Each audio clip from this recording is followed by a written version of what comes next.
I specifically asked for a medium-sized dog bed, and this is clearly a large." Karen shouted, her face contorting with rage as she glared at the bewildered pet store clerk. The other customers in the store fell silent, all eyes turning towards the unfolding scene. Karen had marched into the pet supply shop, intent on returning the dog bed she had purchased the previous day. But from the moment she approached the counter, her demeanor had been that of an entitled diva, brooking no argument or deviation from her demands. "Ma'am, I apologize, but our policy states that all returns must be made within 24 hours of purchase," the clerk stammered, visibly taken aback by Karen's belligerent attitude. "Policy? Don't give me that nonsense." Karen spat, slamming the dog bed on the counter. "I know my rights, and I'm not leaving until this is resolved. Now, go get your manager, and make it snappy." The clerk, sensing the futility of further argument, quickly retreated to the back of the store, leaving Karen to stew in her own righteous fury. As she stood there, tapping her foot impatiently, a colorful parrot in a nearby cage suddenly squawked. "What a asterisk, asterisk, asterisk, asterisk, asterisk, asterisk, asterisk." Karen's head whipped around, her eyes locking onto the offending bird. "What did you just say?" she hissed, stalking towards the cage. The parrot, seemingly unperturbed by her aggression, repeated the insult, its shrill voice echoing through the now hushed store. Karen's face flushed a deep crimson, and for a moment it seemed as if she might actually reach into the cage and strangle the feisty fowl. "How dare you?" she snarled, her hands clenching into fists. "Who do you think you are, talking to me like that?" The parrot, undaunted, simply tilted its head and replied, "Who do you think you are?" Karen's jaw dropped, and she stood there, gaping at the bird as if it had just delivered the most profound philosophical statement. The other customers in the store began to murmur and chuckle, some even openly laughing at Karen's expense. At that moment, the store manager emerged from the back, a harried expression on his face.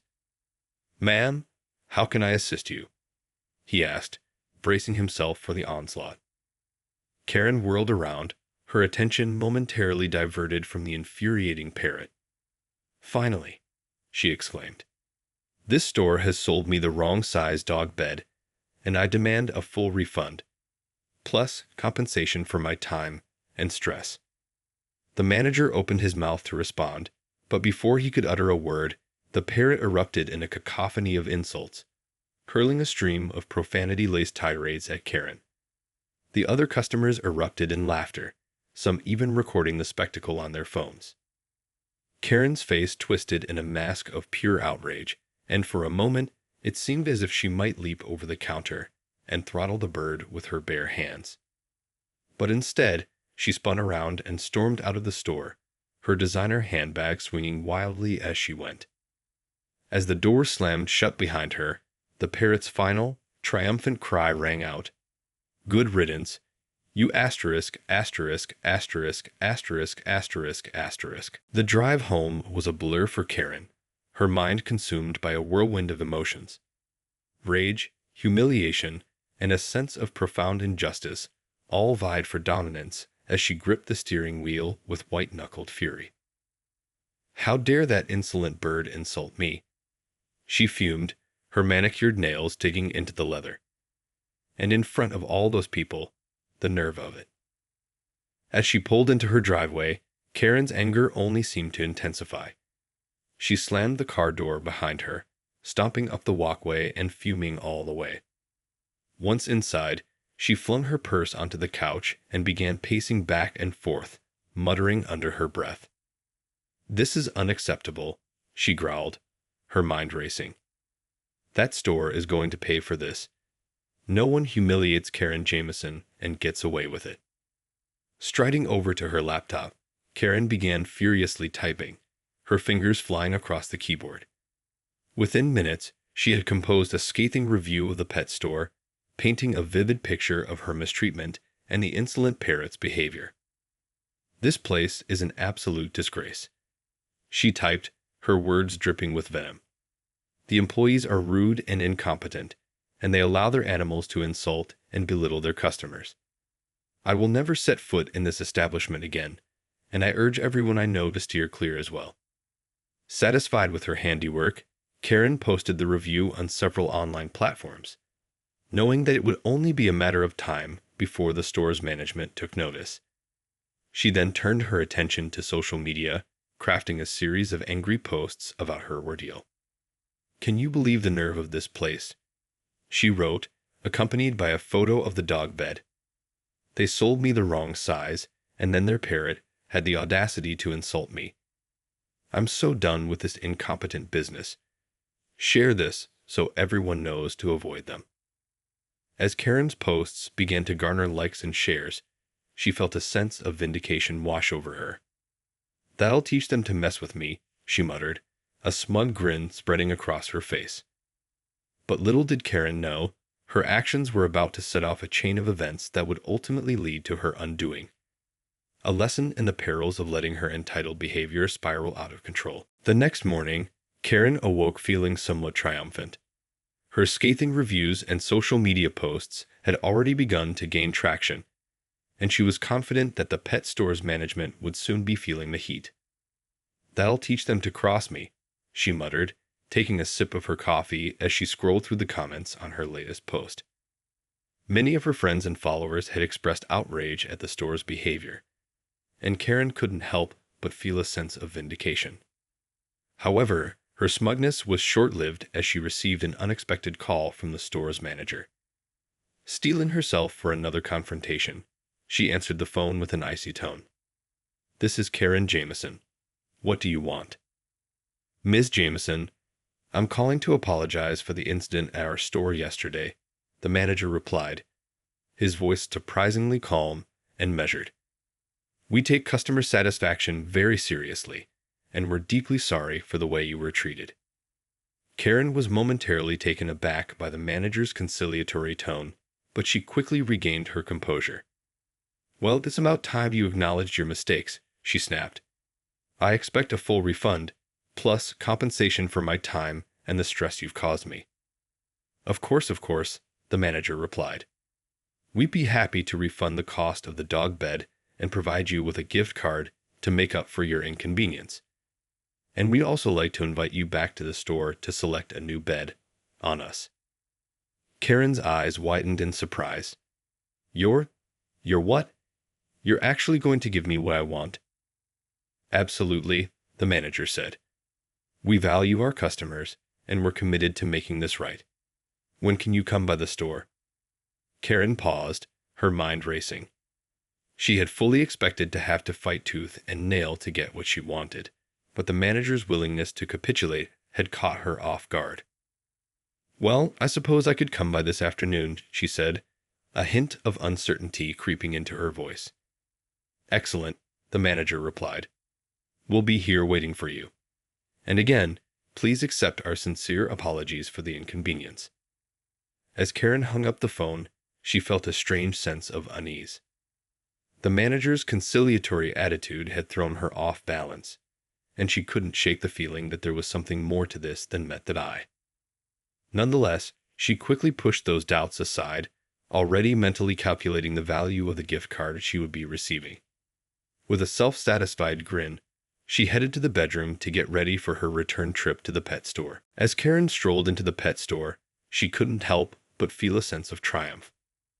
After her confrontation the day before, the manager had practically rolled out the red carpet for her, and she was eager to reap the rewards of her entitled behavior. However, as she approached the counter, she noticed that the store seemed unusually quiet. The usual bustling activity was replaced by an unsettling stillness, and the employees she encountered averted their gaze, their expressions unreadable.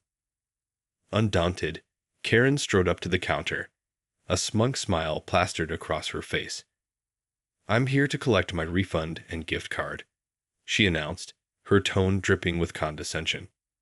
The manager, who had been waiting for her, stepped forward, his expression grave. "Ms. Jameson, thank you for coming in. I'm afraid we have some unfortunate news to share with you." Karen's brow furrowed in confusion. Unfortunate news? What are you talking about? I thought we had this all sorted out. The manager let out a heavy sigh. Well, you see, after our conversation yesterday, the video of your altercation with our parrot went viral on social media. Karen's eyes widened in horror. What? No, that can't be true. I'm afraid it is, the manager continued, his voice laced with a hint of regret. The video has been viewed millions of times, and the backlash against our store has been overwhelming, to say the least. Karen felt her heart sink as the manager explained that the store had been flooded with negative reviews and angry calls, all stemming from her outburst. The company's reputation had taken a massive hit, and they were now facing the very real possibility of having to shut down the store altogether. You're telling me that this is all my fault? Karen sputtered, her face flushing with a mix of panic and indignation. I'm afraid so, Miss Jameson, the manager replied, his expression etched with a palpable sense of disappointment. Your behavior yesterday has had far-reaching consequences, and we're now in a very precarious position. Karen opened her mouth to protest, but the words caught in her throat. The realization that her actions had spiraled so far out of control was like a punch to the gut. She had never anticipated that her entitled tantrum would snowball into a full-blown PR disaster for the store. As the manager explained that they could no longer offer her a refund or a gift card, Karen felt a growing sense of dread and disbelief. The untouchable facade she had carefully constructed was crumbling around her, and she had no one to blame but herself. Defeated and humiliated, Karen turned and fled the store, her designer heels clacking against the linoleum floor. The once triumphant Karen Jameson had been reduced to a cautionary tale, a stark reminder that even the most entitled can fall victim to the consequences of their own actions. As Karen fled the pet store, her mind raced with a whirlwind of emotions. Shame, anger, and a growing sense of panic all vied for dominance, leaving her feeling unmoored and vulnerable. This can't be happening, she muttered under her breath, her steps quickening as she made her way to her car. How dare they blame me for this mess? Once behind the wheel, Karen gripped the steering wheel with white-knuckled fury, her manicured nails digging into the supple leather. She sat there for a moment, her chest heaving with ragged breaths, before finally starting the engine and peeling out of the parking lot. The drive home was a blur, Karen's mind consumed by a cacophony of self-recrimination and indignation. This is all that insolent bird's fault. She fumed, her eyes flashing with a dangerous mix of rage and desperation. As she pulled into her driveway, Karen made a beeline for the house, slamming the door behind her and throwing her purse onto the nearest surface. Pacing back and forth, she struggled to make sense of the situation, her mind desperately searching for a way to regain control. There has to be something I can do, she muttered, her brow furrowed in concentration. I can't let them get away with this. I won't be humiliated like this. Suddenly, an idea took root in Karen's mind, and a glimmer of determination flickered in her eyes. Rushing to her laptop, she began furiously typing, her fingers flying across the keyboard as she composed a new series of social media posts.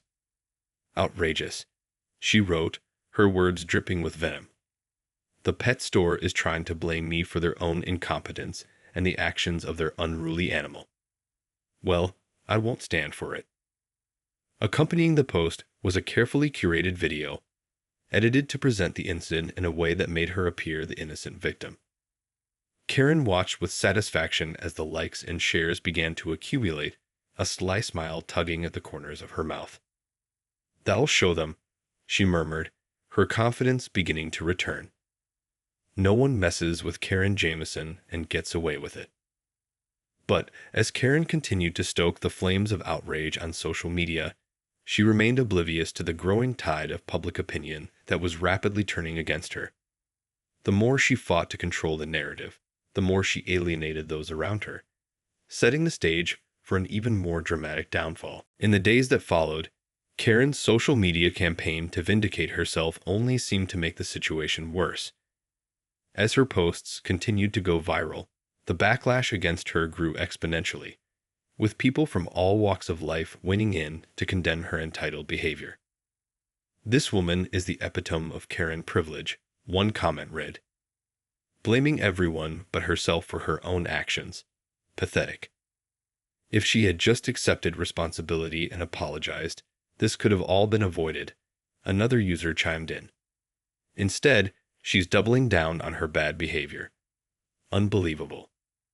Karen, oblivious to the growing tide of public opinion, remained steadfast in her crusade, convinced that she could somehow manipulate the narrative to her advantage. She reached out to local news outlets, eager to share her side of the story and garner sympathy from the community. But to her dismay, the media coverage only seemed to further inflame the situation, with reporters and commentators alike lambasting her for her entitled and unrepentant attitude. "This is not a case of a wronged customer seeking justice," one news anchor declared. "It's a clear-cut example of someone who believes the rules don't apply to them, and the consequences of that mindset." As the scrutiny intensified, Karen found herself the target of an onslaught of angry messages, phone calls, and even occasional confrontations in public. Strangers would approach her, shaking their heads in disgust and muttering under their breath about her shameful behavior. The once confident Karen Jameson found herself increasingly isolated and overwhelmed, her carefully cultivated image of perfection crumbling around her. The idea of returning to the pet store, or even stepping foot outside her own home, filled her with a paralyzing dread.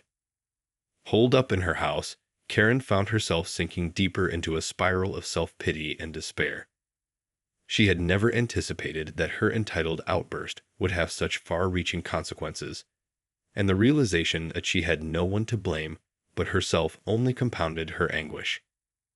As the days turned into weeks, Karen's once pristine reputation lay in tatters, a cautionary tale of the perils of unbridled entitlement and the unforgiving nature of public opinion in the digital age. As the fallout from the pet store incident continued to reverberate through Karen's life, she found herself grappling with a growing sense of desperation and isolation. The once confident and unapologetic woman had been reduced to a recluse, her world shrinking to the confines of her own home. Glued to her laptop, Karen spent hours scouring social media and news outlets, her eyes darting frantically as she searched for any shred of positive coverage or support. But the deluge of criticism and ridicule only seemed to intensify, fueling her growing sense of despair. "How could this have happened to me?" she would mutter to herself, her nails digging into the arms of her chair. "I'm Karen Jameson. I'm not supposed to be treated this way." With each passing day, Karen's grip on reality began to slip. She found herself lashing out at friends and family who tried to offer support, her once sharp tongue now a weapon of bitter, irrational vitriol. "Don't you dare try to tell me I'm wrong," she would scream, her voice cracking with emotion. "You all have no idea what I'm going through." Increasingly, Karen began to seek solace in alcohol, drowning her sorrows in a haze of wine and liquor. The once pristine home she had so carefully curated became a reflection of her own unraveling, with discarded takeout containers and empty bottles littering the surfaces. As her mental and physical health deteriorated, Karen became increasingly convinced that the world was conspiring against her. She imagined shadowy figures lurking outside her home, ready to pounce on her the moment she stepped outside. "They're all out to get me," she would whisper to herself, her eyes darting frantically around the room. "I won't let them win. I can't." In her darkest moments, Karen would find herself staring at the parrot's cage, the memory of its taunting words replaying over and over in her mind. Consumed by a seething, irrational hatred, she would contemplate ways to exact her revenge, her rational mind increasingly overshadowed by her thirst for retribution. But even as Karen descended deeper into her own personal hell, a part of her knew that the only person truly responsible for her downfall was herself. The Rubicon had been crossed, and there was no going back. The once untouchable Karen Jameson had been brought low by the consequences of her own entitled behavior. The day of reckoning had finally arrived for Karen Jameson. As she sat huddled in her living room, the glow of her laptop screen casting an eerie pallor over her gaunt features, she knew that her time was running out. The once formidable Karen had been reduced to a shadow of her former self, her reign of entitled tantrums and social media tirades having come crashing down around her. The public's disdain for her behavior had only intensified, and now, even her closest friends and family had turned their backs on her. Desperate and alone, Karen had sunk deeper into a spiral of self-pity and delusion, convinced that the world was out to get her. But as she scrolled through the latest round of scathing comments and posts, a dawning realization began to take hold. "They're right," she whispered, her voice barely audible. "This is all my fault." With trembling hands, Karen closed her laptop and rose from her chair, her body weighted down by the burden of her own actions. Shuffling to the kitchen, she retrieved a bottle of wine, uncapping it with a heavy sigh. As she took a long, slow sip, Karen's gaze drifted towards the parrot's cage, the memory of its taunting words still fresh in her mind. But this time, instead of the seething rage she had felt before, a wave of bitter resignation washed over her. "You were right, you know," she murmured, her eyes locked on the bird's watchful gaze. "I am a terrible person. I've ruined everything, and now I have no one but myself to blame." The parrot, as if sensing the shift in Karen's demeanor, let out a soft, almost sympathetic caw. For a moment, the two adversaries seemed to reach a silent understanding, a connection forged in the shared acknowledgement of the consequences of Karen's choices. Draining the last of the wine, Karen set the bottle down with a heavy thud, her gaze now fixed on the front door. With a deep, steadying breath, she steeled herself for what she knew she had to do. "I can't run from this anymore," she whispered, her voice tinged with a newfound resolve. "It's time to face the music." And with that, Karen Jameson, the once untouchable Karen, opened the door and stepped out into the world, ready to confront the fallout of her own unraveling. A humbled and chastened woman, forever changed by the weight of her own entitled behavior.